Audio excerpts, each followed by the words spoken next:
Hello everyone, जय हिंद। Welcome to my channel success life. आज हम आपको बीटीएससी यानी कि बिहार तकनीकी सेवा आयोग, Bihar ANM auxiliary nursing midwifery का एमसीक्यूज प्रश्न का डिस्कशन करवाएंगे।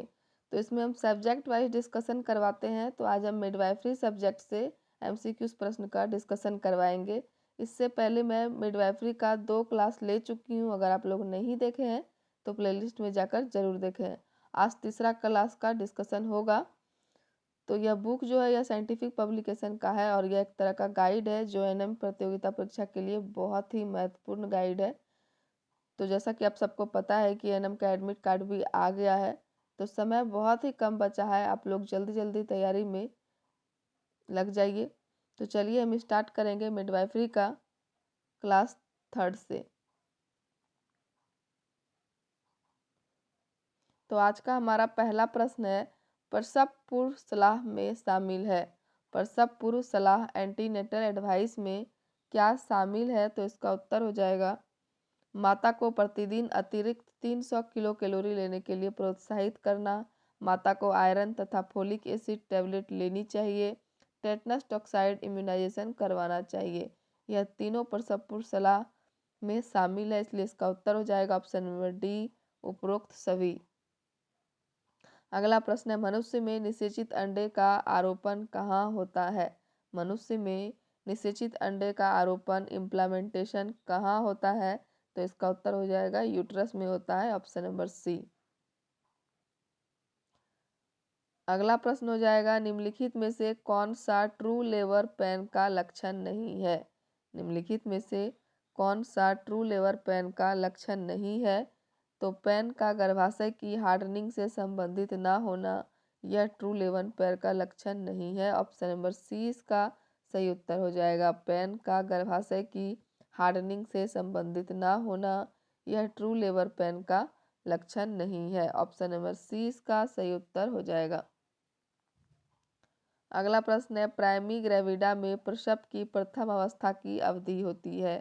प्राइमी ग्रेविडा में प्रसव की प्रथम अवस्था की अवधि कितनी होती है? तो इसका उत्तर हो जाएगा 12 घंटे की होती है, ऑप्शन नंबर ए इसका सही उत्तर हो जाएगा।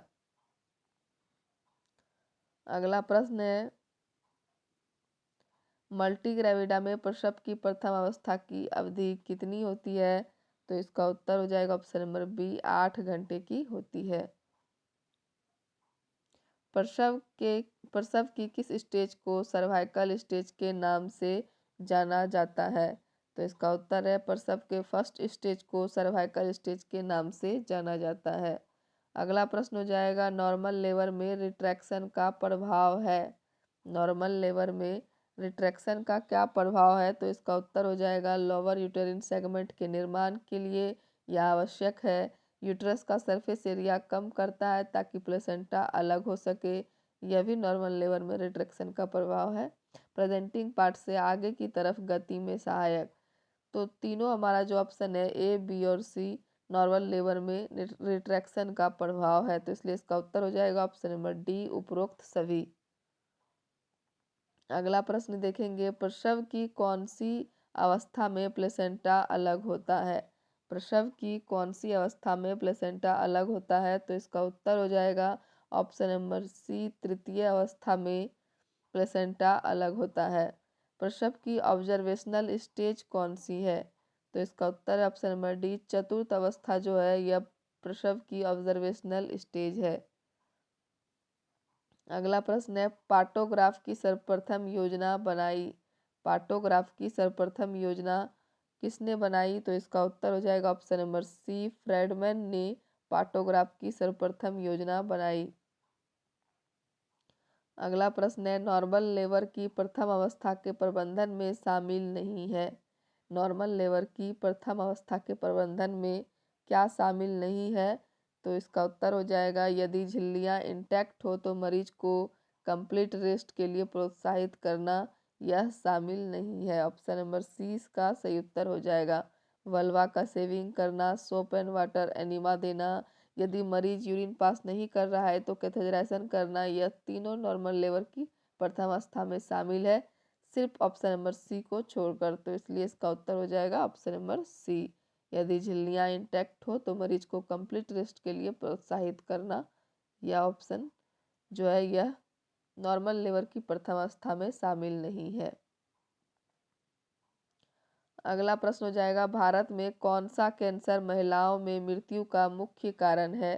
तो इसका उत्तर हो जाएगा स्तन कैंसर। ऑप्शन नंबर ए इसका सही उत्तर हो जाएगा। आगे देखेंगे, बच्चे के जन्म के बाद 5 से 9 दिन के दौरान होने वाले वेजिनल डिस्चार्ज को क्या कहते हैं? तो इसका उत्तर हो जाएगा लोकिया सिरोसा कहते हैं। बच्चे के जन्म के बाद 5 से 9 दिन के दौरान होने वाले वेजिनल डिस्चार्ज को लोकिया सिरोसा कहते हैं। ऑप्शन नंबर 20 का सही उत्तर हो जाएगा। अगला प्रश्न है, लोकिया रुब्रा।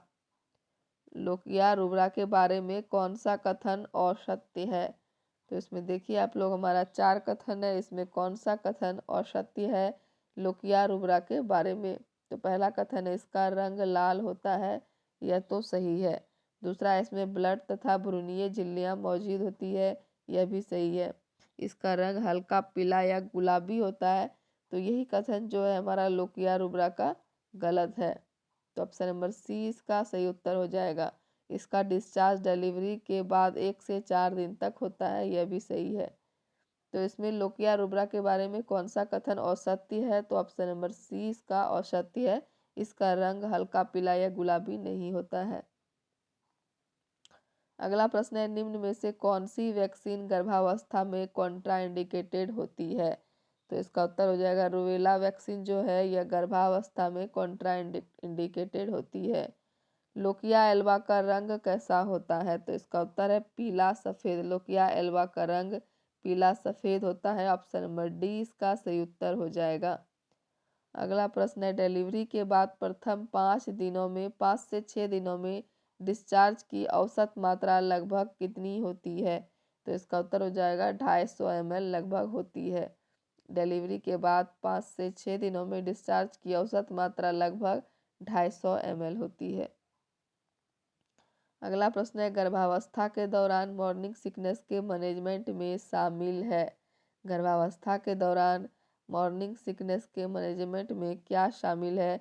तो गर्भवती महिला को सूखे टोस्ट तथा बिस्किट खाने के लिए सलाह देना, अत्यधिक वसायुक्त भोजन से दूर रहने की सलाह देना, एंटीएमेटिक दवाइयाँ लेना। यह तीनों मॉर्निंग सिकनेस के मैनेजमेंट में शामिल है, इसलिए इसका उत्तर हो जाएगा ऑप्शन नंबर डी उपरोक्त सभी। अगला प्रश्न है, गर्भावस्था के दौरान होने वाली गंभीर प्रकार की उल्टी जिससे महिला के स्वास्थ्य पर हानिकारक प्रभाव पड़ता है वह क्या कहलाती है? तो वह हाइपर एमेसिस ग्रेविडेरम कहलाती है। ऑप्शन नंबर सी इसका सही उत्तर हो जाएगा। गर्भावस्था के दौरान होने वाली गंभीर प्रकार की उल्टी जिससे महिला के स्वास्थ्य पर हानिकारक प्रभाव पड़ता है वह हाइपर एमेसिस ग्रेविडेरम कहलाती है। ऑप्शन नंबर सी इसका सही उत्तर हो जाएगा। अगला प्रश्न हो जाएगा, यदि एक महिला की LMP 1 जनवरी है तो उसकी EDD क्या होगी? यदि एक महिला की LMP 1 जनवरी है तो उसकी EDD क्या होगी? 8 अक्टूबर होगी। ऑप्शन नंबर 20 का सही उत्तर हो जाएगा। अगला प्रश्न हो जाएगा, एक माता में वेस्टिबुलर ग्रंथियों की संख्या होती है। एक माता में वेस्टिबुलर ग्रंथियां की संख्या कितनी होती है? तो इसका उत्तर हो जाएगा ऑप्शन नंबर सी 2 होती है। एक माता में वेस्टिबुलर ग्रंथियों की संख्या 2 होती है। ऑप्शन नंबर सी इसका सही उत्तर हो जाएगा। अगला प्रश्न है, गर्भावस्था में एक महिला जिसे वेजिनल ब्लीडिंग हो रही है, पेट के निचले भाग में दर्द है, एमिनोरिया अवधि की तुलना में गर्भाशय का आकार छोटा है, इस महिला का डायग्नोसिस क्या होगा? तो इसका उत्तर है, इसका डायग्नोसिस होगा ऑप्शन नंबर ए एबॉर्शन। गर्भावस्था में एक महिला जिसे वेजिनल ब्लीडिंग हो रही है, पेट के निचले भाग में दर्द है, एमिनोरिया अवधि की तुलना में गर्भाशय का आकार छोटा है, तो इस महिला का डायग्नोसिस है एबॉर्शन। ऑप्शन नंबर ए इसका सही उत्तर हो जाएगा। अगला प्रश्न है, MTP के बारे में कौन सा कथन और सत्य है? तो पहला कथन है यह सरकारी अस्पतालों में की जा सकती है, यह सही है। यह महिला के लिखित कंसेंट देने पर की जा सकती है, यह भी सही है। यह पति के लिखित कंसेंट देने पर की जा सकती है, वाइफ के कंसेंट की आवश्यकता नहीं होती है। तो यही कथन जो है हमारा एमटीपी के बारे में असत्य है, इसलिए इसका उत्तर हो जाएगा ऑप्शन नंबर सी।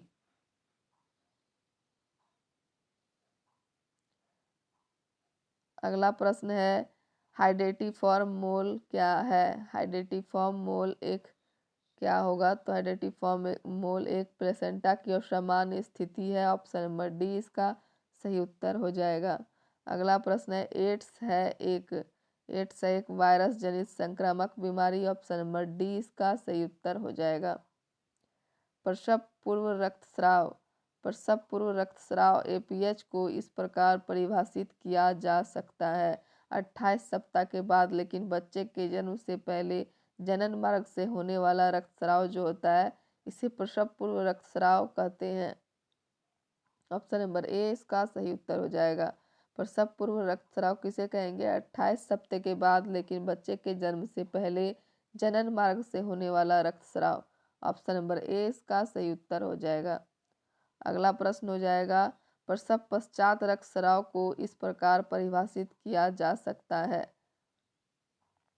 तो इसका उत्तर हो जाएगा ऑप्शन नंबर डी, बच्चे के जन्म के बाद 42 दिन तक जनन मार्ग से होने वाला रक्तस्राव पोस्टपार्टम हेमरेज है, ऑप्शन नंबर डी इसका सही उत्तर हो जाएगा। अगला प्रश्न है प्लेसेंटा प्रेविया तथा एब्रुपसियो एब्रुप्सियो प्लेसेंटा प्रेविया तथा एब्रुप्सियो प्लेसेंटा का उदाहरण क्या होगा, तो इसका उत्तर है एपीएच का एंटीपार्टम हेमरेज का, ऑप्शन नंबर ए इसका सही उत्तर हो जाएगा। अगला है जन्म के समय नवजात का सामान्य वजन कितना होता है, तो इसका उत्तर हो जाएगा 2.5 से 3 किलो के बीच जन्म के समय नवजात का सामान्य वजन होता है। अगला है निम्न में से एनीमिया का लक्षण है। निम्न में से एनीमिया का लक्षण कौन सा होगा, तो इसका उत्तर हो जाएगा हेमोग्लोबिन स्तर का 10 ग्राम से कम होना, टैकीकार्डिया जल्दी थकान होना, तीनों एनीमिया का लक्षण है, इसलिए इसका उत्तर हो जाएगा ऑप्शन नंबर डी उपयुक्त सभी। अगला प्रश्न है गर्भावस्था में सबसे सामान्य हिमेटोलॉजिकल डिसऑर्डर क्या है। गर्भावस्था में सबसे सामान्य हिमेटोलॉजिकल डिसऑर्डर क्या है, तो इसका उत्तर हो जाएगा एनीमिया, ऑप्शन नंबर ए इसका सही उत्तर हो जाएगा।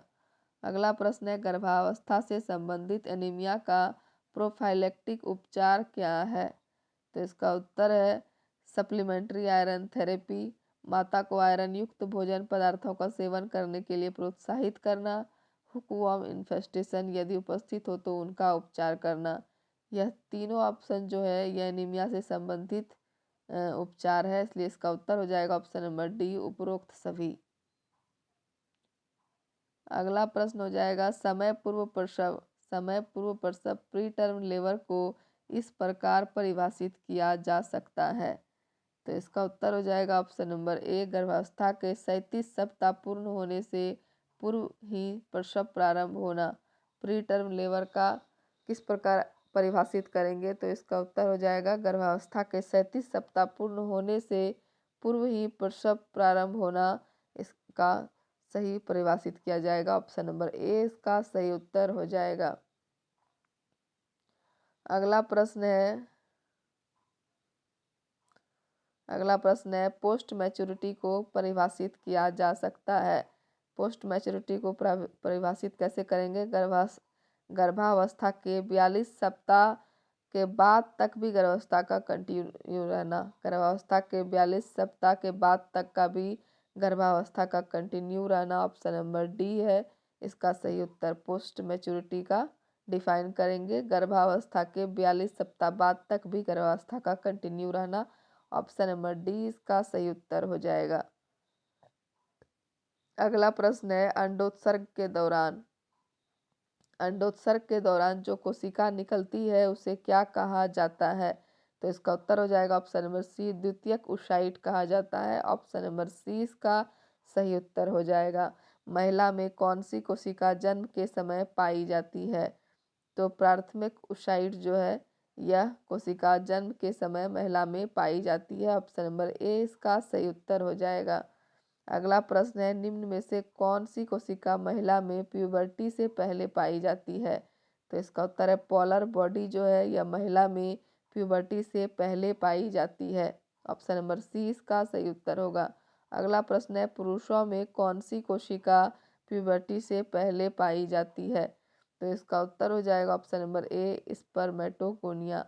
पुरुषों में स्पर्मेटोगोनिया जो है यह प्यूबर्टी से पहले पाई जाती है। ऊसाइट की निषेचन योग्य जीवन अवधि कितनी होती है? ऊसाइट की निषेचन जीवन अवधि कितनी होती है? तो इसका उत्तर हो जाएगा 12 से 24 घंटे की होती है। ऑप्शन नंबर बी इसका सही उत्तर हो जाएगा। अगला प्रश्न है, एक 33 वर्ष की महिला जिसकी प्रीवियस हिस्ट्री है एक जीवित बच्चा जिसे डाउन सिंड्रोम है, वर्तमान में उसे 18 सप्ताह से एमिनोरिया है, वर्तमान प्रेगनेंसी में डाउन सिंड्रोम को रूल आउट करने के लिए इन्वेस्टिगेशन ऑफ चॉइस क्या क्या है? तो इसका उत्तर हो जाएगा option number D amniocentesis. Option number D इसका सही उत्तर हो जाएगा। तो उम्मीद करते हैं कि फ्रेंड्स आप लोग को वीडियो बहुत पसंद आ रहा होगा। वीडियो अगर बहुत अच्छा लग रहा है तो वीडियो को लाइक कीजिए, कमेंट कीजिए और ज़्यादा से ज़्यादा शेयर कीजिए। और जो भी लोग चैनल पर नए जुड़े हैं हमारे चैनल को सब्सक्राइब कीजिए। तो समय बहुत कम बचा है फ्रेंड्स, एडमिट कार्ड आ गया है, इसलिए आप लोग बीच में वीडियो छोड़कर नहीं जाएं, पूरा वीडियो अंत तक जरूर देखें। यह मिडवाइफरी से बहुत ही इम्पोर्टेंट एमसीक्यूज अभी हम बता रहे हैं, इसलिए आप लोग अंत तक वीडियो में बने रहें। अगला प्रश्न हो जाएगा, गर्भावस्था में गर्भाशयी संकुचन के बारे में सर्वप्रथम किसने व्याख्या की? गर्भावस्था में गर्भाशयी संकुचन के बारे में सर्वप्रथम किसने व्याख्या की? तो इसका उत्तर हो जाएगा ब्रैक्सटन हिक्स ने व्याख्या की। अगला प्रश्न है, गर्भावस्था में निपल के चारों ओर हाइपरट्रोफाइड सीबेसियस ग्रंथियां पाई जाती है, इन्हें क्या कहा जाता है? तो इन्हें मोंटोगनरी ट्यूबरकुलस कहा जाता है। गर्भावस्था में निपल्स के चारों ओर हाइपरट्रोफाइड सीबेसियस ग्रंथियां पाई जाती है, उन्हें मोंटगोनरी ट्यूबरकल्स कहा जाता है। ऑप्शन नंबर बी इसका सही उत्तर हो जाएगा। अगला प्रश्न है, गर्भावस्था में सबसे पहले स्तन में स्राव कब स्क्वीज किए जा सकते हैं? तो इसका उत्तर हो जाएगा ऑप्शन नंबर बी 12वें सप्ताह में स्तन से स्राव स्क्वीज किए जा सकते हैं। अगला प्रश्न है, गर्भावस्था में कौन सी स्थिति स्ट्रियोल स्तर को कम कर देती है? गर्भावस्था में कौन सी स्थिति जो है स्ट्रियोल स्तर को कम कर देती है? तो इसका उत्तर हो जाएगा फिटस की मृत्यु, डाउन सिंड्रोम, हाइडेटिफॉर्म मोल, तीनों जो है इसका स्थिति को कम कर देती है प्रेगनेंसी में, इसलिए इसका उत्तर हो जाएगा ऑप्शन नंबर डी उपरोक्त सभी। अगला प्रश्न हो जाएगा, गर्भावस्था के शुरुआती 6 सप्ताह में कौन सी संरचना प्रोजेस्टेरोन हार्मोन स्रावित करती है? तो इसका उत्तर हो जाएगा option number A corpus luteum. गर्भावस्था की शुरुआती 6 सप्ताह में कॉर्पस ल्यूटियम प्रोजेस्टेरोन हार्मोन स्रावित करती है। ऑप्शन नंबर ए इसका सही उत्तर हो जाएगा। अगला प्रश्न है, गर्भावस्था में कौन सी स्थिति में प्रोजेस्टेरोन का स्तर कम हो सकता है? तो इसका उत्तर हो जाएगा option number A ectopic pregnancy में प्रोजेस्टेरोन का स्तर कम हो सकता है। ऑप्शन नंबर ए इसका सही उत्तर हो जाएगा। अगला प्रश्न है, गर्भावस्था में पिट्यूटरी ग्रंथि में कौन सा परिवर्तन नहीं होता है? तो इसका उत्तर है पिट्यूटरी गोनोडोट्रोफिन स्तर में वृद्धि। ऑप्शन नंबर सी इसका सही उत्तर हो जाएगा। अगला है, मिल्क इजेक्शन को कहा जाता है, मिल्क इजेक्शन को क्या कहा जाएगा? तो इसका उत्तर है गैलेक्टोकाइनेसिस जो है मिल्क इजेक्शन को कहा जाता है। ऑप्शन नंबर सी इसका सही उत्तर हो जाएगा। मिल्क इजेक्शन को गैलेक्टोकाइनेसिस कहा जाएगा। ऑप्शन नंबर सी इसका सही उत्तर हो जाएगा। आगे का प्रश्न देखेंगे, निम्न में से कौन सा प्रेगनेंसी का सबसे निष्कर्षात्मक क्लिनिकल साइन है?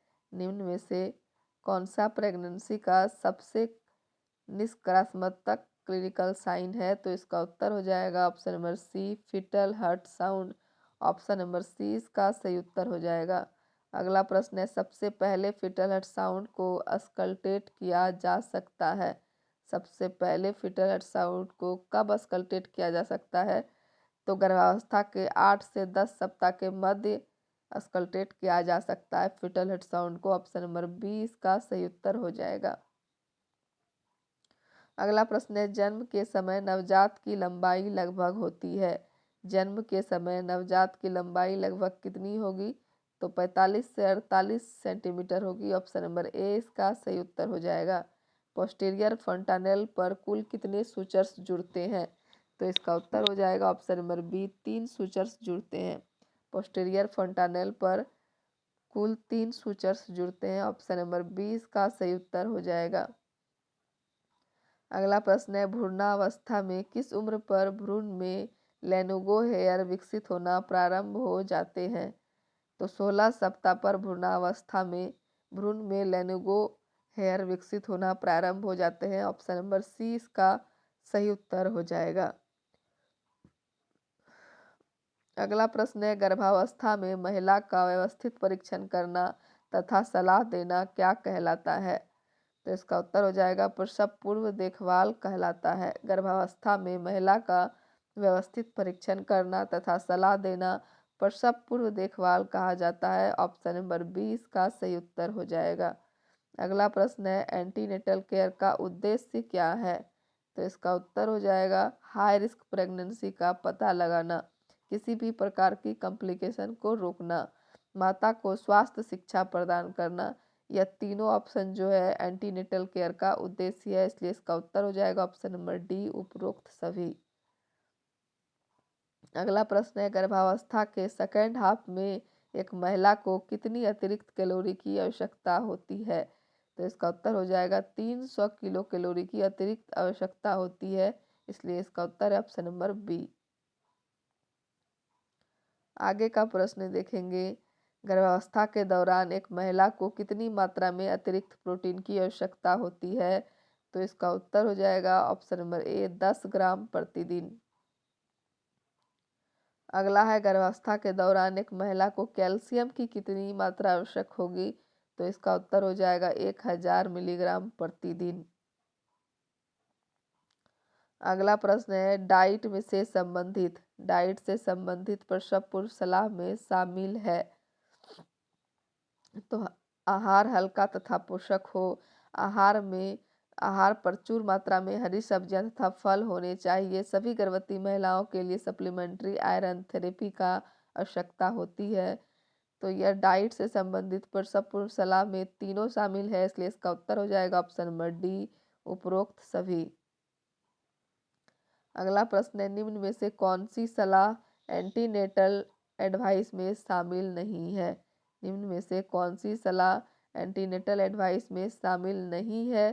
तो इसका उत्तर हो जाएगा गर्भवती महिला को प्रतिदिन अधिकतम 6 घंटे बेड रेस्ट करना चाहिए, यह शामिल नहीं है। ऑप्शन नंबर ए इसका सही उत्तर हो जाएगा। फर्स्ट ट्राइमेस्टर में तथा अंतिम 6 सप्ताह में संभोग से दूर रहना चाहिए, यह सही है। महिला को ढीले तथा आरामदायक वस्त्र पहनने चाहिए, यह भी सही है। धूम्रपान तथा अल्कोहल के सेवन से बचना चाहिए, यह भी एंटीनेटल एडवाइस में शामिल है। तो शामिल कौन सा नहीं है? गर्भवती महिला को प्रतिदिन अधिकतम 6 घंटे बेड रेस्ट करना चाहिए, यह शामिल नहीं है, तो इसलिए इसका उत्तर हो जाएगा ऑप्शन नंबर ए।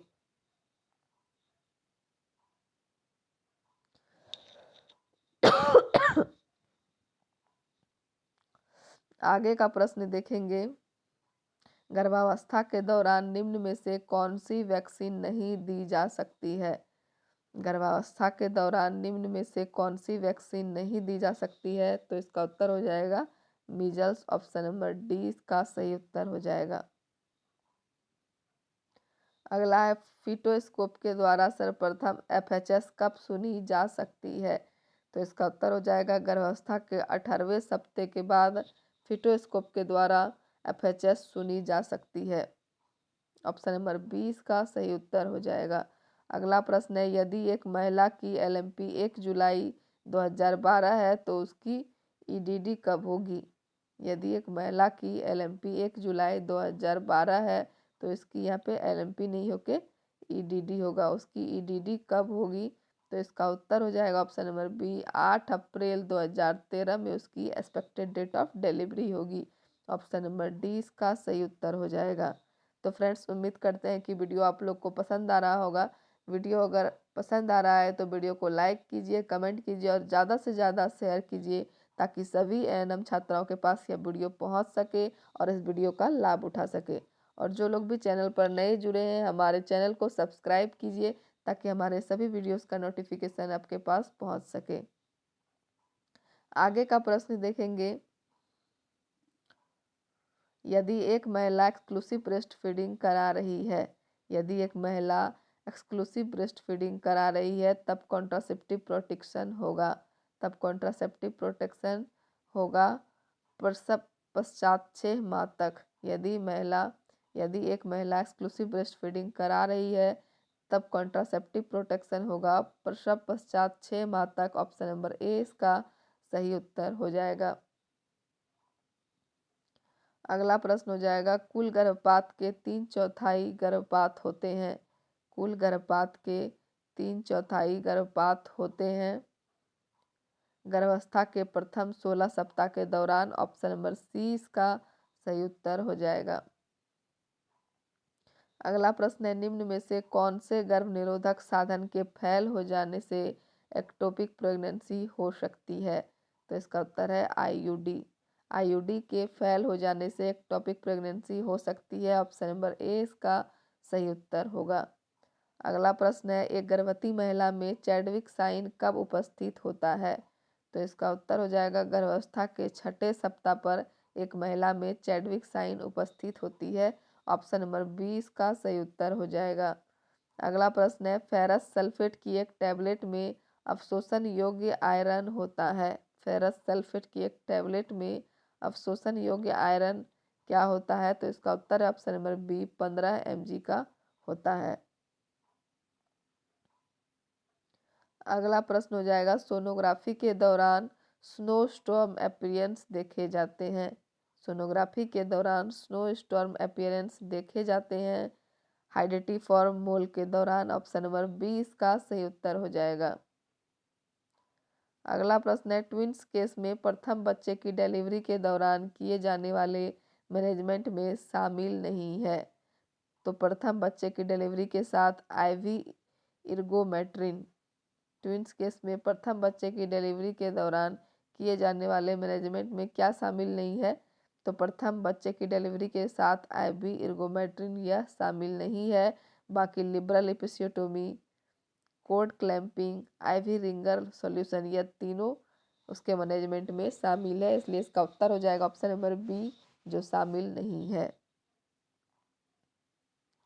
आगे का प्रश्न देखेंगे, PNDT एक्ट कौन से वर्ष में पारित किया गया? PNDT एक्ट जो है यह कौन से वर्ष में पारित किया गया? तो इसका उत्तर है सन 1994 ईस्वी में पारित किया गया। अगला है, कॉर्ड की वह असामान्यता जिसमें कॉर्ड प्लेसेंटा के मार्जिन से जुड़ी रहती है क्या कहलाती है? तो बेंडल डोर प्लेसेंटा कहलाती है। कॉर्ड की वह असामान्यता जिसमें कॉर्ड प्लेसेंटा के मार्जिन से जुड़ी होती है वह बेंटल डोर प्लेसेंटा कहलाती है। ऑप्शन नंबर ए इसका सही उत्तर हो जाएगा। अगला प्रश्न है, कॉर्ड की वह एबनॉर्मेलिटी जिसमें कॉर्ड झिल्लियां से जुड़ी रहती है। कॉर्ड की वह एबनॉर्मेलिटी जिसमें कॉर्ड झिल्लियां से जुड़ी रहती है वह क्या कहलाती है? तो वह वेलामेंटस प्लेसेंटा कहलाती है। ऑप्शन नंबर बी इसका सही उत्तर हो जाएगा। अगला प्रश्न है, गर्भावस्था में कौन सी एंटी ट्यूबरकुलर ड्रग नहीं दी जाती है? गर्भावस्था में कौन सी एंटी ट्यूबिकुलर ड्रग नहीं दी जाती है? तो इसका उत्तर हो जाएगा ऑप्शन नंबर ए, स्ट्रेप्टोमाइसिन नहीं दी जाती है। अगला प्रश्न है, प्री एक्लेम्पसिया निम्न में से किस अंग को प्रभावित करती है? प्री एक्लेम्पसिया निम्न में से किस अंग को प्रभावित करती है?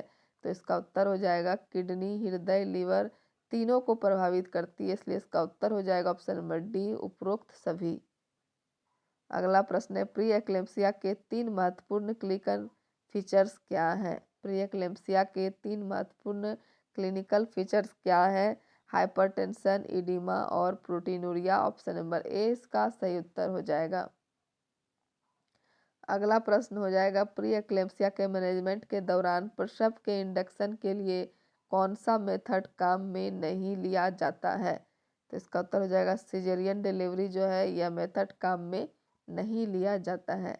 प्री एक्लेम्सिया के मैनेजमेंट के दौरान प्रसव के इंडक्शन के लिए सिजेरियन डिलीवरी काम में नहीं लिया जाता है। ऑप्शन नंबर डी इसका सही उत्तर हो जाएगा। अगला प्रश्न हो जाएगा, लगभग 25% मैटरनल डेथ इस कारण से होती है। लगभग 25% मैटरनल डेथ किस कारण से होती है? तो इसका उत्तर हो जाएगा ऑप्शन नंबर बी, प्रसूति रक्तस्राव, ऑब्स्टेट्रिक हेमरेज के कारण होती है। आगे का प्रश्न देखेंगे, मातृ मृत्यु दर की गणना की जाती है। मातृ मृत्यु दर की गणना की जाती है प्रति 1000 जीवंत जन्मे बच्चों की संख्या पर। ऑप्शन नंबर सी इसका सही उत्तर हो जाएगा। अगला प्रश्न है, प्री एक्लेम्सिया के इफेक्ट्स में शामिल है। प्री एक्लेम्सिया के इफेक्ट्स में क्या शामिल है? तो इसका उत्तर हो जाएगा वैसोस्पाज्म, प्रमस्तिष्कीय रक्तस्राव, जीपीआर में कमी। यह तीनों इसमें प्री एक्लेम्सिया के इफेक्ट्स में शामिल है, इसलिए इसका उत्तर हो जाएगा ऑप्शन नंबर डी, उपरोक्त सभी। अगला प्रश्न हो जाएगा, एक्लेम्सिया के दौरान महिला की मृत्यु हो सकती है। एक्लेम्सिया के दौरान महिला की मृत्यु हो सकती है अगर कार्डियक फेल्योर के कारण, सेरेब्रल हेमरेज के कारण, पल्मोनरी एल्बोनिज्म के कारण। ये तीनों के कारण एक्लेम्सिया के दौरान महिला की मृत्यु हो सकती है, इसलिए इसका उत्तर हो जाएगा ऑप्शन नंबर डी, उपरोक्त सभी। अगला प्रश्न है, कौन सी मैटरनल प्रॉब्लम फीटस की गर्भाशय के अंदर मृत्यु का कारण हो सकती है? तो एक्लेम्सिया, गंभीर एनीमिया और प्लेसेंटा प्रेविया। तीनों मैटरनल प्रॉब्लम जो है यह फीटस की गर्भाशय के अंदर मृत्यु का कारण हो सकती है, इसलिए इसका उत्तर हो जाएगा ऑप्शन नंबर डी, उपरोक्त सभी। अगला प्रश्न हो जाएगा, ग्रैंड मल्टीपारा। ग्रैंड मल्टीपारा से क्या तात्पर्य है? ग्रैंड मल्टीपारा से क्या तात्पर्य है? तो इसका उत्तर हो जाएगा एक गर्भवती महिला जिसने 4 या अधिक जीवित बच्चों को जन्म दिया है। ऑप्शन नंबर ए इसका सही उत्तर हो जाएगा। अगला प्रश्न है, सर्वाइकल डिस्टोसिया का कारण क्या है? सर्वाइकल डिस्टोसिया का कारण क्या है? तो अपर्याप्त गर्भाशयीय संकुचन, माल प्रेजेंटेशन, सर्विक्स का स्पाम। यह तीनों सर्वाइकल डिस्टोसिया का कारण है, इसलिए इसका उत्तर हो जाएगा ऑप्शन नंबर डी, उपरोक्त सभी। गर्भवती महिलाओं में लगाया जाने वाला टीटी के 2 टीकों के मध्य कम से कम कितना अंतराल होना चाहिए? तो इसका उत्तर हो जाएगा ऑप्शन नंबर सी, 1 महीने का कम से कम अंतराल होना चाहिए। गर्भवती महिलाओं में लगाए जाने वाले टीटी के 2 टीकों के मध्य कम से कम 1 महीने का अंतराल होना चाहिए। ऑप्शन नंबर सी इसका सही उत्तर हो जाएगा। अगला प्रश्न है, निम्न में से कौन सी वैक्सीन गर्भवती महिला को लगाई जाती है? तो इसका उत्तर हो जाएगा option number C, tetanus vaccine जो है यह गर्भवती महिला को लगाई जाती है। ऑप्शन नंबर सी इसका सही उत्तर हो जाएगा। तो फ्रेंड्स, उम्मीद करते हैं कि वीडियो आप लोग को पसंद आ रहा होगा। वीडियो अगर अच्छा लग रहा है तो वीडियो को लाइक कीजिए, कमेंट कीजिए और ज़्यादा से ज़्यादा शेयर कीजिए। अगला प्रश्न देखेंगे, गर्भावस्था के दौरान वजन में लगभग कुल कितनी वृद्धि होती है? गर्भावस्था के दौरान वजन में लगभग कुल कितनी वृद्धि होती है? तो इसका उत्तर हो जाएगा 11 किलोग्राम की वृद्धि होती है। ऑप्शन नंबर सी इसका सही उत्तर हो जाएगा। अगला प्रश्न हो जाएगा, सूतिका अवस्था, सूतिका अवधि, परप्यूरियल पीरियड के दौरान कौन सी ब्रेस्ट कॉम्प्लिकेशन हो सकती है? परप्यूरियल पीरियड के दौरान कौन सी ब्रेस्ट कॉम्प्लिकेशन हो सकती है? तो इसका उत्तर हो जाएगा ब्रेस्ट इंगोल्जमेंट, क्रैक्ड निपल्स, मेस्टाइटिस। यह तीनों हो सकती है, इसलिए इसका उत्तर हो जाएगा ऑप्शन नंबर डी, ऑल। अगला प्रश्न हो जाएगा, निम्न में से कौन सा ब्रेस्ट इंगोल्जमेंट का उपचार नहीं है? तो इसका उत्तर हो जाएगा ऑप्शन नंबर बी, प्रत्येक फीड के बाद शेष दूध को एक्सप्रेस नहीं करना चाहिए। प्रत्येक फीड के बाद शेष दूध को एक्सप्रेस नहीं करना चाहिए। यह ब्रेस्ट इंगोजमेंट का उपचार नहीं है। बाकी ब्रा के द्वारा स्तन को सहारा देना यह सही है। दर्द निवारक दवाइयाँ एनाल्जेसिक देना यह भी इसके उपचार में शामिल है। बच्चे को नियमित रूप से स्तनपान कराना चाहिए, यह भी शामिल है। सिर्फ इसका उपचार में कौन शामिल नहीं है? प्रत्येक फीड के बाद शेष दूध को एक्सप्रेस नहीं करना चाहिए, यह शामिल नहीं है, इसलिए इसका उत्तर हो जाएगा ऑप्शन नंबर बी। अगला प्रश्न हो जाएगा, मेस्टाइटिस का ट्रीटमेंट प्लान नहीं है। मेस्टाइटिस का ट्रीटमेंट प्लान कौन सा नहीं है? तो स्तनपान को अवॉइड करना, ऑप्शन नंबर ए इसका सही उत्तर हो जाएगा। अगला प्रश्न है, गर्भवती महिला 43 सप्ताह की प्रेगनेंसी पर अस्पताल में आती है जिसको योनि से रक्तस्राव हो रहा है तथा बीपी 80/60 mm ऑफ Hg है। मैनेजमेंट के लिए प्रथम स्टेप क्या होगा? तो मैनेजमेंट के लिए प्रथम स्टेप होगा blood transfusion, option number D इसका सही उत्तर हो जाएगा। अगला प्रश्न हो जाएगा, गर्भावस्था के दौरान एनाल्जेसिक दवाओं का कार्य क्या है? गर्भावस्था के दौरान एनाल्जेसिक दवाओं का कार्य क्या है? तो इसका उत्तर हो जाएगा ऑप्शन नंबर डी, दर्द निवारण, ऑप्शन नंबर डी इसका सही उत्तर हो जाएगा। एनाल्जेसिक दवाओं का कार्य है दर्द निवारण। अगला प्रश्न हो जाएगा, गर्भावस्था के दौरान एंटी एमेटिक दवाओं का कार्य क्या है? तो इसका उत्तर है उल्टी को रोकना, ऑप्शन नंबर ए इसका सही उत्तर हो जाएगा। DNE कॉम्प्लिकेशन है। DNE कॉम्प्लिकेशन क्या है? तो इसका उत्तर हो जाएगा option number D, DNE complication है उपरोक्त सभी। तो इसमें क्या क्या है? पहला ऑप्शन अत्यधिक रक्तस्राव, सेप्सिस, और तीसरा हो जाएगा परफोरेशन। तीनों इसका सही उत्तर हो जाएगा, इसलिए इसका उत्तर है ऑप्शन नंबर डी, उपरोक्त सभी। लेबर के दौरान पेरिनियम पर नियोजित तरीके से चीरा लगाना क्या कहलाता है? तो इसका उत्तर हो जाएगा एपिजियोटोमी कहलाता है, ऑप्शन नंबर बी इसका सही उत्तर हो जाएगा। अगला प्रश्न हो जाएगा, लेबर के दौरान पेरिनियल मसल्स को ओवर स्ट्रेचिंग से बचाने के लिए किया जाने वाला सर्जिकल प्रोसीजर क्या कहलाएगा? तो इसका उत्तर हो जाएगा ऑप्शन नंबर बी, एपिजियोटोमी कहलाएगा। लेबर के दौरान पेरिनियल मसल्स को ओवर स्ट्रेचिंग से बचाने के लिए किया जाने वाला सर्जिकल प्रोसीजर एपिजियोटोमी कहलाता है, ऑप्शन नंबर बी इसका सही उत्तर हो जाएगा। अगला प्रश्न हो जाएगा, किस उम्र पर बच्चे का वजन जन्म के वजन का दोगुना हो जाता है? तो इसका उत्तर हो जाएगा ऑप्शन नंबर ए, 5 महीने पर। 5 महीने पर बच्चे का वजन जन्म के वजन का दोगुना हो जाता है। अगला है, इंटरनल वर्सन के दौरान। इंटरनल वर्सन के दौरान एक हाथ गर्भाशय में प्रवेश कराया जाता है तथा दूसरा उदर पर रखा जाता है, ऑप्शन नंबर ए इसका सही उत्तर हो जाएगा। अगला प्रश्न है, इंटरनल वर्सन के इंडिकेशंस क्या हैं? इंटरनल वर्सन के इंडिकेशंस क्या हैं? तो इसका उत्तर हो जाएगा ऑप्शन नंबर बी, जुड़वा बच्चों की स्थिति में दूसरे बच्चे की लाइफ लाए तथा ट्रांसवर्स हो। इंटरनल वर्सन के इंडिकेशंस क्या हैं? तो जुड़वा बच्चों की स्थिति में दूसरे बच्चे की लाए यदि ट्रांसवर्स हो तो यह इसका इंडिकेशन है, ऑप्शन नंबर बी इसका सही उत्तर हो जाएगा। अगला प्रश्न है, फीमेल पेल्विस में कुल कितनी बोन्स होती हैं? फीमेल पेल्विस में कुल कितनी बोन्स होती है? तो इसका उत्तर हो जाएगा option number B, female pelvis में कुल 4 बोन होती है, ऑप्शन नंबर बी इसका सही उत्तर हो जाएगा। तो चलिए वीडियो समाप्त करते हैं। आज का प्रश्न हमारा यहीं तक रहेगा। नेक्स्ट इसका जो भी होगा आगे देखेंगे अगले दिन। अगर आप लोग अगले सब्जेक्ट का दूसरा सब्जेक्ट का MCQs चाहते हैं तो कमेंट में ज़रूर लिख कर बताइए कि आप लोग को किस सब्जेक्ट का MCQs और पढ़ना है। और अगर चलिए वीडियो समाप्त करेंगे और उम्मीद करते हैं कि वीडियो आप लोग को पसंद आया होगा। वीडियो अगर पसंद आया तो वीडियो को लाइक कीजिए, कमेंट कीजिए और ज़्यादा से ज़्यादा शेयर कीजिए। और जो भी लोग चैनल पर नए जुड़े हैं हमारे चैनल को सब्सक्राइब कीजिए। तो ठीक है, धन्यवाद, मिलते हैं अगले वीडियो में।